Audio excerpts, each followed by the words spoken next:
안녕하세요, 이광환입니다. 오늘은 쉐보레 볼트예요. 볼트 EV. 요즘은 진짜 전기차 많이 타는 것 같아요. 지금 저희 오늘 폴스타2 시승차 반납이거든요. 폴스타2 타고 또 볼트 타러 온 거예요. 야, 진짜 전기차 엄청 많이 타네요, 최근에. 근데 이렇게 전기차를 타면 탈수록 상당히 재밌는 게 있습니다. 같은 전기차인데도 브랜드마다 되게 비슷한 점도 있고 상당히 다른 점도 있고, 그런 걸 찾는 맛이 있다고나 할까요? 자, 이번 볼트 EV 2022년형이죠. 이번에 부분 변경을 거쳤어요. 제가 과거에 탔던 볼트 EV, 최근에 탄 다른 브랜드의 전기차, 각자 어떤 차이점들이 있는지 한번 잠깐이지만 알아보겠습니다. 오프닝 괜찮았어, 그지? 깔끔했습니다. 나 스스로 깜짝 놀랐어. 능숙해.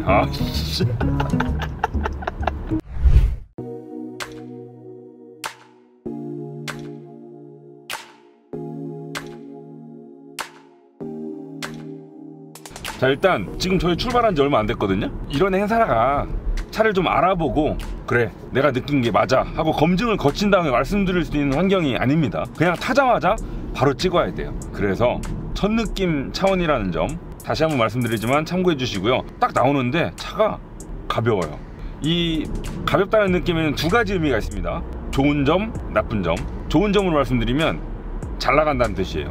차가 가속 페달을 살짝만 띡 밟아도 차가 뿅 나갑니다. 이렇게 나가요. 자, 이렇게 쭉 나가는 건 모든 전기차들이 같은 출력의 내연기관 대비 보여주는 공통적인 특징이죠. 엔진은 토크가 무르익는데 시간이 걸리고, 또 그걸 변속기를 통해서 바퀴까지 가는데 딜레이가 좀 있는 반면에, 이런 전기차들은 가속 페달을 톡 밟으면 그냥 전기 모터 잉 차 뿅, 이렇게 직관적이니까 아주 가벼운 저속 가속을 보여주죠. 특히 저속일 때 아주 기분 좋게 뿅 치고 나갈 수 있어요. 거의 뭐 딜레이가 없거든요. 그런 아주 가벼운 몸놀림, 이 볼트 EV도 여실히 보여주고 있고요. 특히나 그런 느낌을 잘 전해주는 이유가 뭐냐면, 지금 이 볼트 EV 제원표상으로 봤을 때 공차 중량 대비 출력이 꽤 넉넉해요. 지금 이 볼트 EV의 공차 중량 1640kg입니다. 물론 뭐 작은 차에서 그런 것도 있지만 배터리 용량이나 전기차임을 감안했을 때 가벼운 편이죠. 1640kg이면. 근데 모터의 출력은 204마력이에요. 최대 토크는 36.7kgm고요. 그러니까 출력 토크 대비 공차 중량이 상당히 가벼운 편입니다. 이 정도면 남아도는 힘이에요. 그 결과 몸놀림이 상당히 가볍습니다. 자, 지금 오르막길이에요. 여기서도 자, 시속 18 이 상태에서 가속 페달을 꼭 밟으면 잘 나가죠. 뭐 폭발적이다까지는 절대 아닌데, 이 정도면.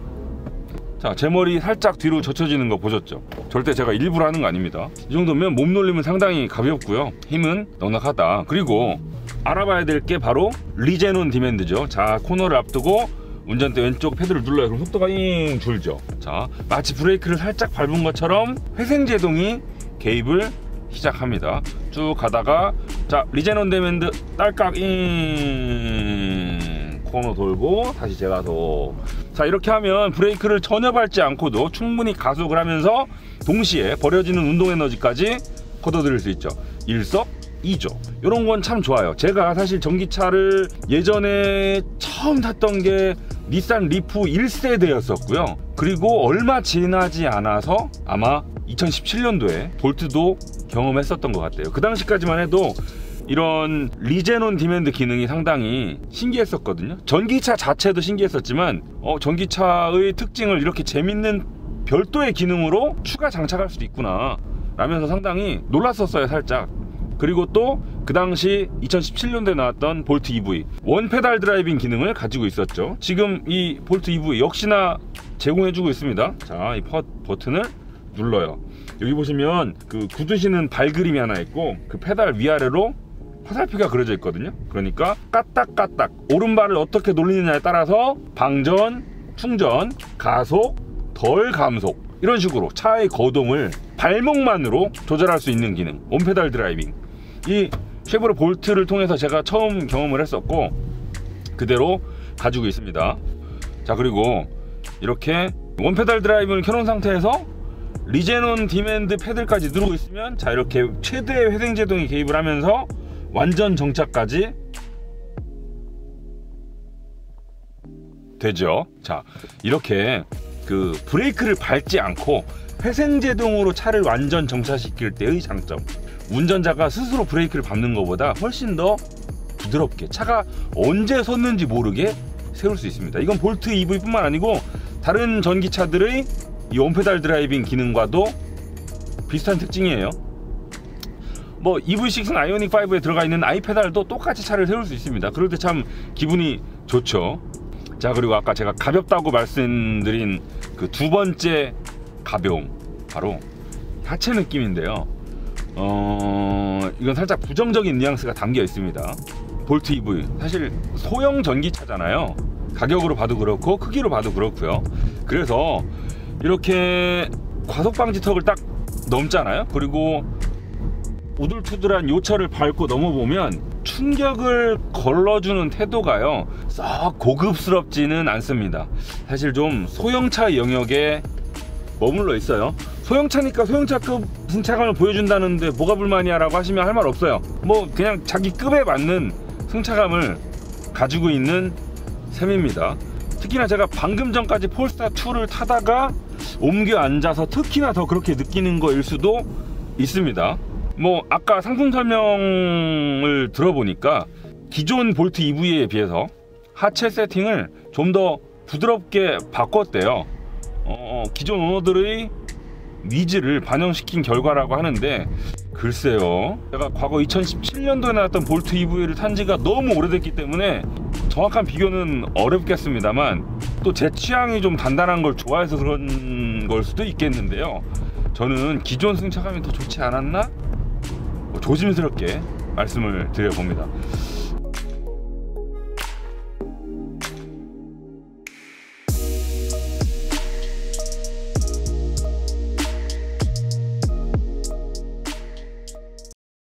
제가 잠깐 더 시내 주행을 하다가 느낀 건데요, 이 볼트 EV에 들어가 있는 원페달 드라이빙 이 설정이요, 제법 자연스럽습니다. 이 원페달 드라이빙 기능 자체는 요즘 많은 브랜드에서 쓰고 있어요. 그렇게 신기할 게 없는 기능입니다.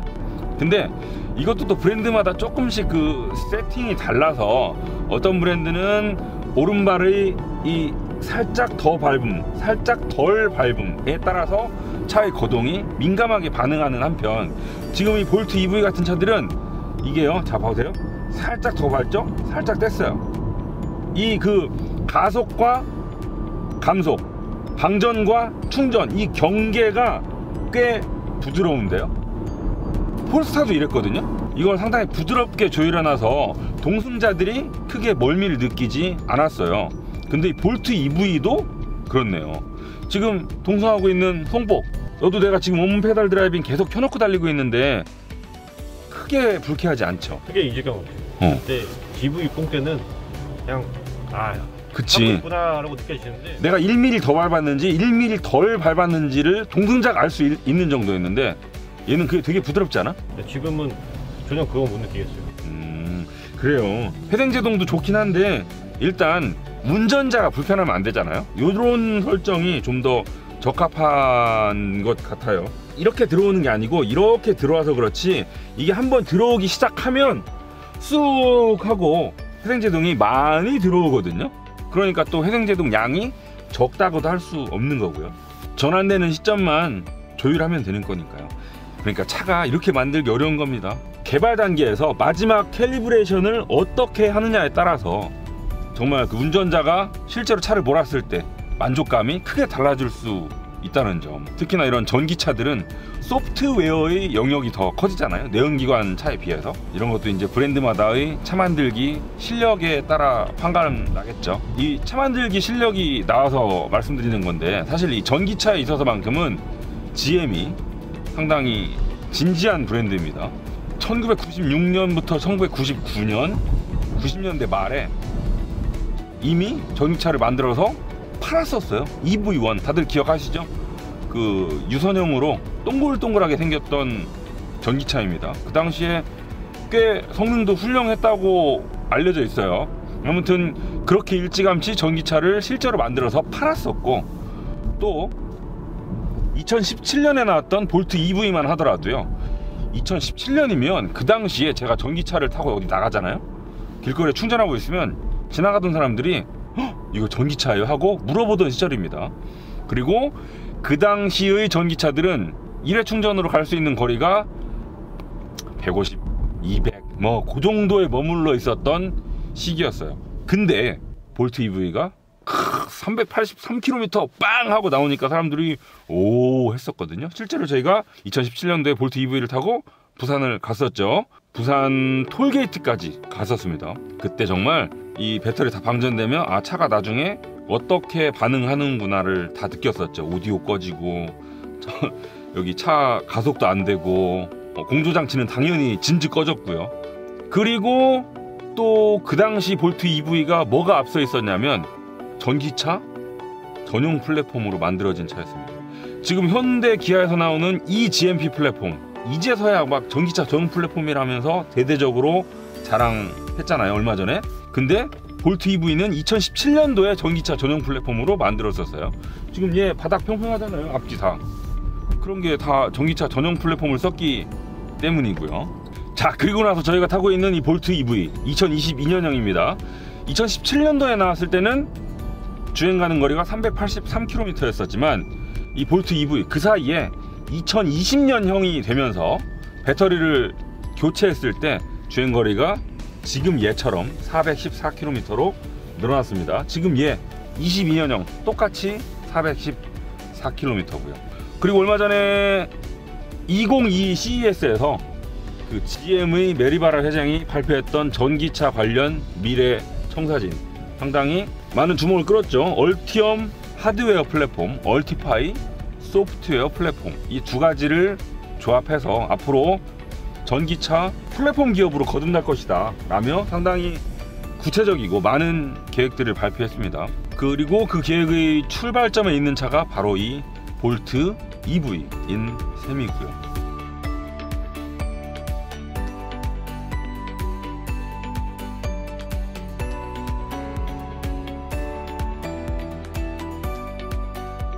그리고 이번 볼트 EV 프리미어 단일 트림으로 운영이 되고요. 옵션은 2개입니다. 테크 패키지와 내비게이션. 내비게이션은 사실 안드로이드 오토랑 애플 카플레이를 무선으로 지원하기 때문에 그냥 그거 쓰면 돼서 굳이 넣을 필요 없지 않나 싶고요. 그리고 테크 패키지. 테크 패키지가요 180만 원인데 여기에 이것저것 많이 들어가 있습니다. 대표적으로 어댑티브 크루즈 컨트롤이 들어가 있죠. 이 테크 패키지를 넣지 않으시면 차선 변경하실 때 경고를 받을 수 있는 그 사각지대 경고, 후측방 경고, 그것만 기본으로 들어가 있고요. 테크 패키지를 넣으셨을 때 이 어댑티브 크루즈 컨트롤까지 적용됩니다.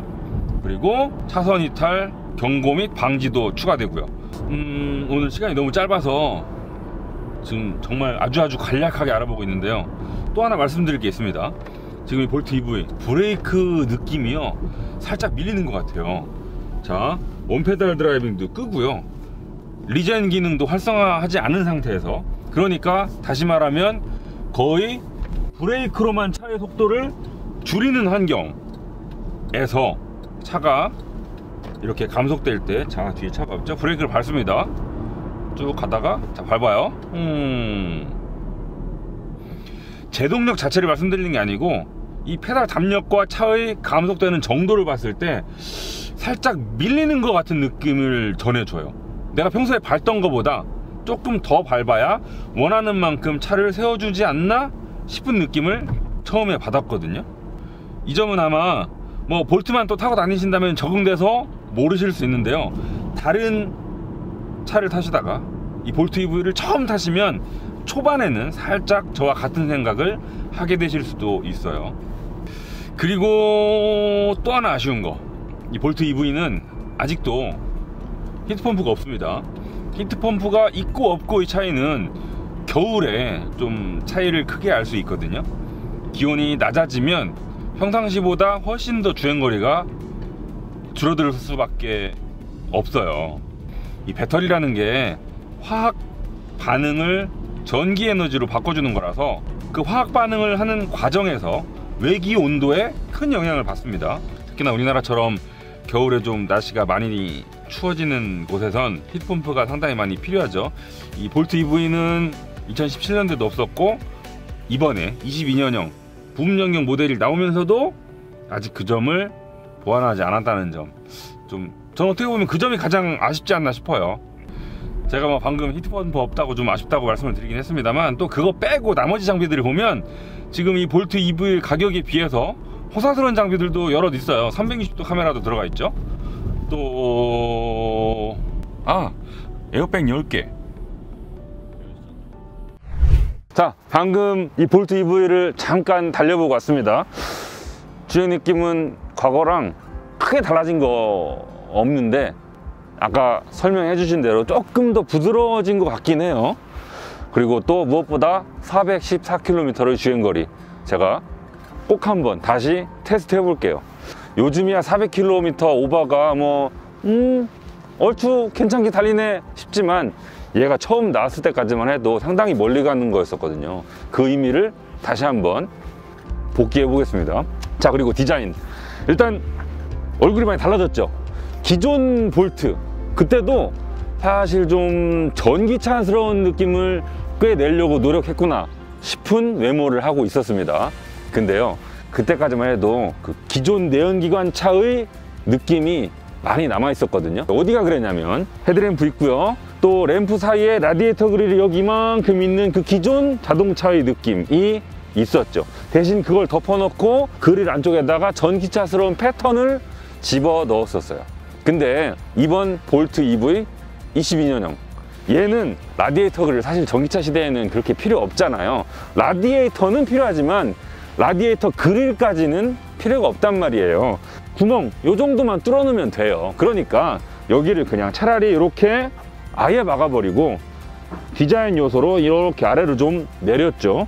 그리고 예전에 그 전기차스러운 패턴이 들어가 있던 걸 이렇게 약간 생선 비늘, 그 K8에 들어가 있는 패턴이랑 좀 비슷한 느낌도 나요. 그리고 헤드램프, 눈이 또 예전에는 헤드램프하고 딱 달려 있었지만 이제는 그걸 좀 희석시켰습니다. 이렇게 주간주행등이 들어가 있고요. 실제 헤드램프는 이렇게 빼서 아래로 싹 내려오게끔 만들었는데, 요건 주간주행등이고요, 방향지시등의 역할까지 겸합니다. 방향지시등도 그냥 깜빡깜빡이 아니고 뾰로롱 뾰로롱으로 들어오게 처리를 했죠. 이런 점도 역시나 전기차스러운, 또 신형 모델다운 느낌을 물씬 주니까 반길만한 부분이고요. 요 터치가 사실 다른 차들에서 흔히 볼 수 없는 눈매여서 어떤 분들은 살짝 거부감을 느낄 수도 있겠습니다만, 저는 전체적으로 봤을 때 훨씬 더 좀 매서운 인상이고요. 괜찮아요. 복귀는 별로라며. 카랩의 공식 의견이랑 상관이 없습니다.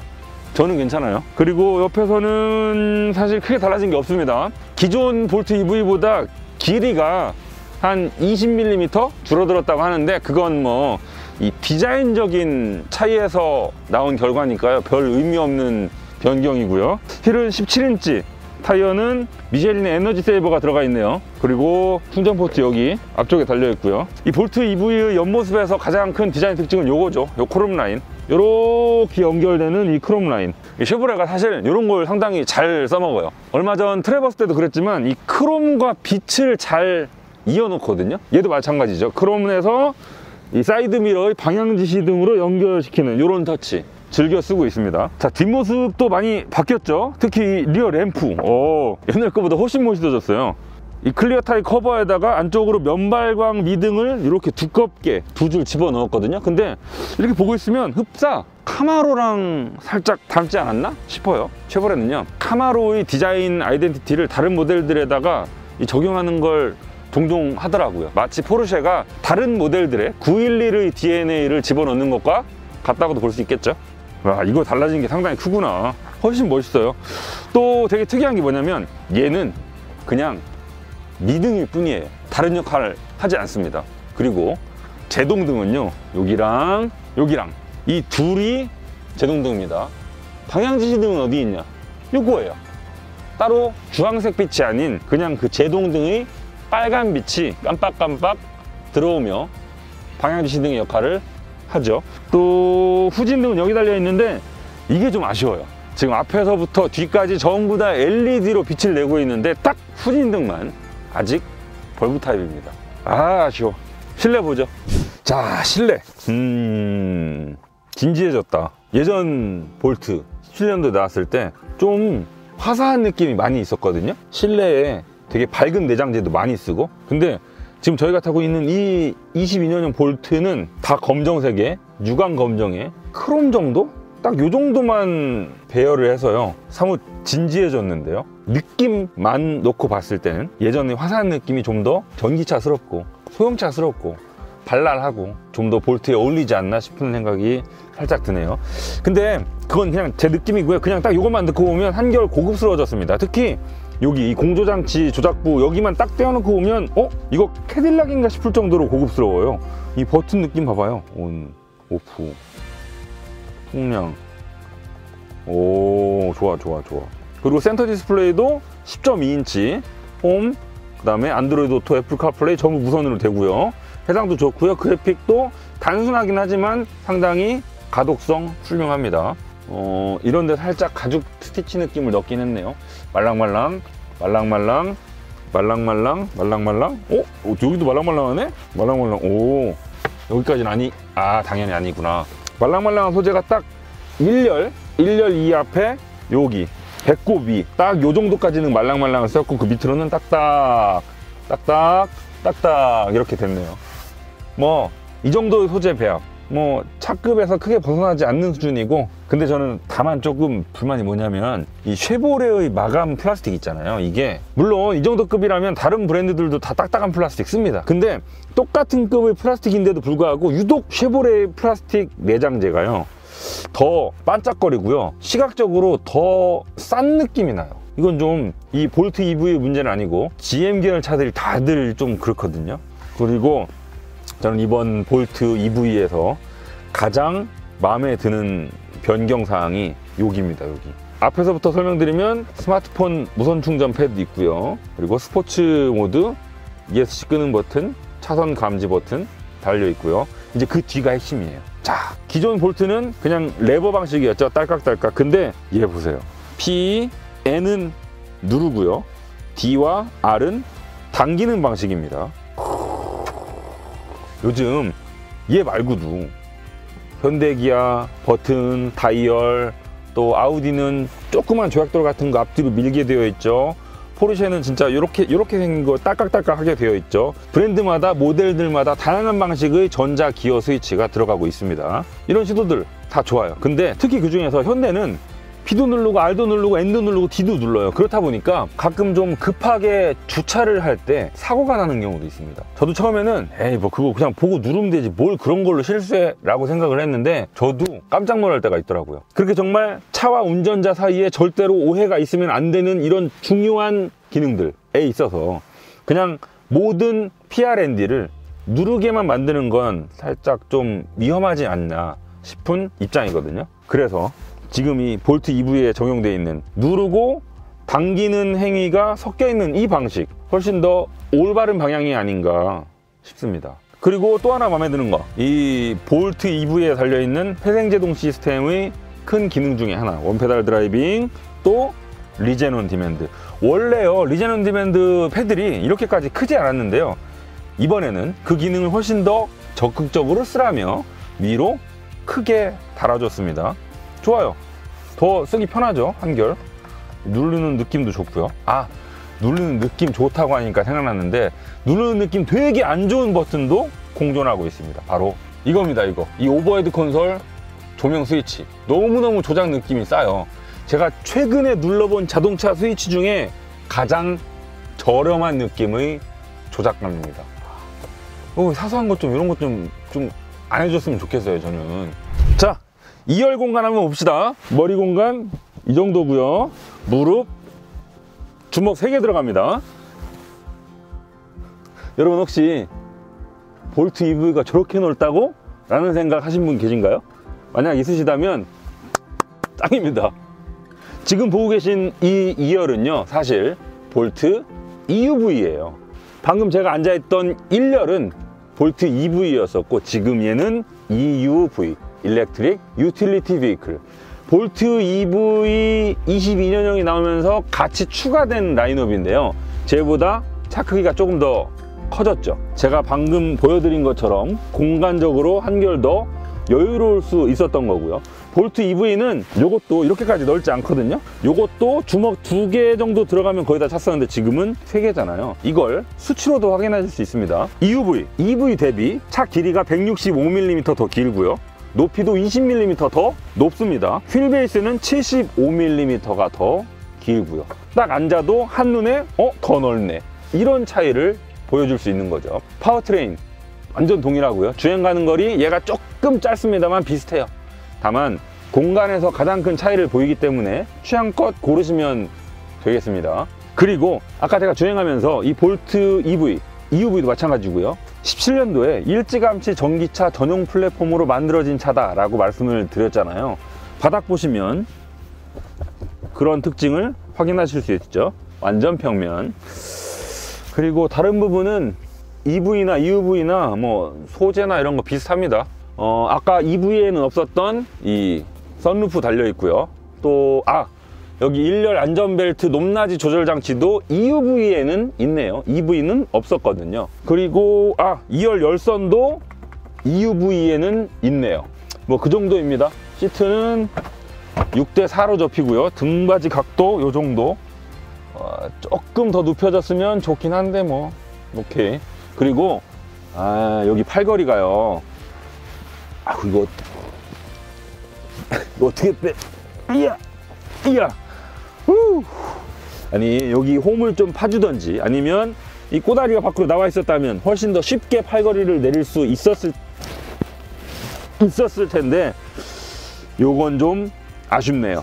자, 지금까지 짧게나마 볼트 EUV를 만나보셨고요. 볼트 EV는 414km를 달릴 수 있다고 하잖아요. 저희가 2017년도에 383km를 갈 수 있다는 얘기를 듣고 부산을 갔었습니다. 내비게이션에 광안리를 찍고 출발을 했었는데 부산 톨게이트에서 멈췄거든요. 이번에는 주행거리가 좀 늘어난 만큼 시승차를 받아서 414km 광안리까지 다시 한번 도전해 보겠습니다. 땡큐.